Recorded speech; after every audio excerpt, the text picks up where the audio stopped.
सम्माननीय पत्रकार बंधुओं और विप्र समाज की जो ऑल इंडिया के अध्यक्ष जी बैठे, इनकी कार्यकारिणी के सभी साथी और सदस्यगण, हमेशा आपका मुझ पर तो कृपा बनी रही है। ये समाज एक ऐसा समाज है कि इसमें आकर के मन के अंदर एक प्रेरणा मिलती है कि आपसे जो सीखने को मिल सकता है वो कोई और से नहीं मिल सकता। जब जब विप्र समाज देश के अंदर ताकत में रहा है, तब तक देश मजबूती से आगे बढ़ा है। और यही एक ऐसा समाज है जो सबको साथ लेके चलने की क्षमता रखता है। बाकी और किसी में ये दम नहीं है। मैंने तो किसी एक बड़े आदमी से ही सुना था कि पहला समाज है जो सम्मान को सहना भी जानता है, अपमान को पीना भी जानता है। और आपका जो प्रेरणा है को आज कुछ भी कहे, अपन किसी भी उसमें रहे, किसी भी दिशा में रहे, पर आपके समाज का एक एक वर्ड समाज को दिशा देता है, शिक्षा देता है, ज्ञान देता है। हमेशा हमारे मन के अंदर आपके प्रति श्रद्धा रहती है कि जो विप्र समाज के व्यक्ति ने कहा है, जो पंडित जी ने कहा है, वो बिल्कुल सत्य कहा है। तो आपसे बहुत कुछ समाज को मिलता है, देश को मिलता है। देश के अंदर आज तो कोई कुछ भी कहे, और देश के अंदर जो कुर्बानियां दी हैं, अगर सही इतिहास पढ़ा जाए तो शायद विप्र समाज से ज्यादा देश को बचाने के लिए किसी भी समाज ने इतनी कुर्बानियां नहीं दी। और आज के दिन तो आप सबको भी भारतीय जनता पार्टी का, हमारे राष्ट्रीय प्रधानमंत्री मोदी जी का भी शुक्र अदा करना चाहिए कि बिल्कुल एकदम नौजवान जो पहली बार में चुन कर आया, उसको पूरे प्रदेश की बागडोर दी है। तो निश्चित रूप से उम्मीद करूंगा कि और हमारा प्रदेश भी आगे बढ़ेगा। मैं दो तीन चीजें आपसे कहना चाहता हूं कि मुझे पता नहीं है, अभी मुझे ज्ञान नहीं है मेरे कोटे के बारे में, पर अगर मेरे कोटे से, क्योंकि अंबेडकर की मूर्ति तो रख सकती है, बाकी भगवान परशुराम जी के बारे में मुझको पता नहीं है।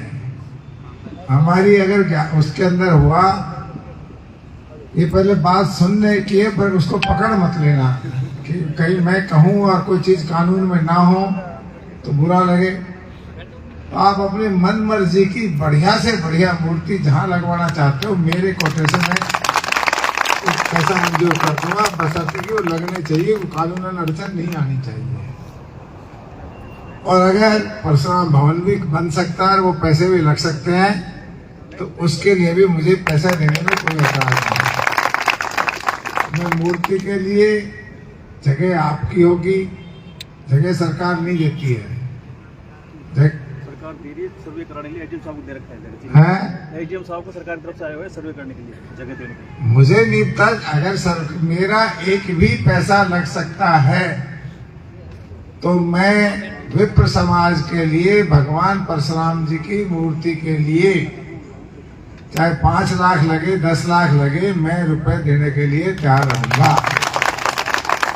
और जो आप कश्मीर की कन्याओं की शादी की बात कह रहे, हमारे अध्यक्ष जी केशव जी से प्रेरणा मिलती है कि यंग डायनेमिक पर्सनैलिटी है।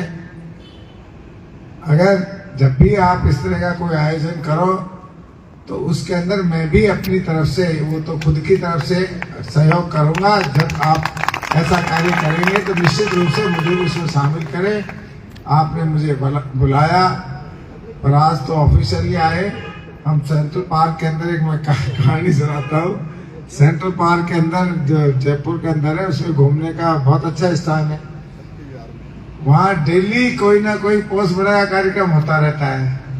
तो हम ये नहीं देखते थे, एमएलए होते हुए भी हम ये नहीं देखते थे किस समाज का है किसका नहीं है। सुबह घूम भी लिए, और वो ऐसा बढ़िया हलवा और चाय पकौड़े लगते थे कि अपना आप ही बुझ जाते थे, भाई मानो या ना मानो हम तो तुम्हारे समाज के ही हैं। तो आज तो ऑफिशियली खाने को मिल रहा है।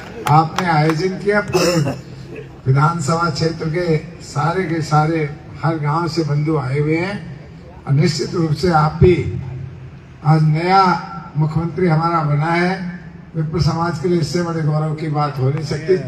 मेरे ख्याल शायद बहुत लंबे समय के बाद, शायद 40-50 साल के बाद नंबर आया है, 35 साल बाद।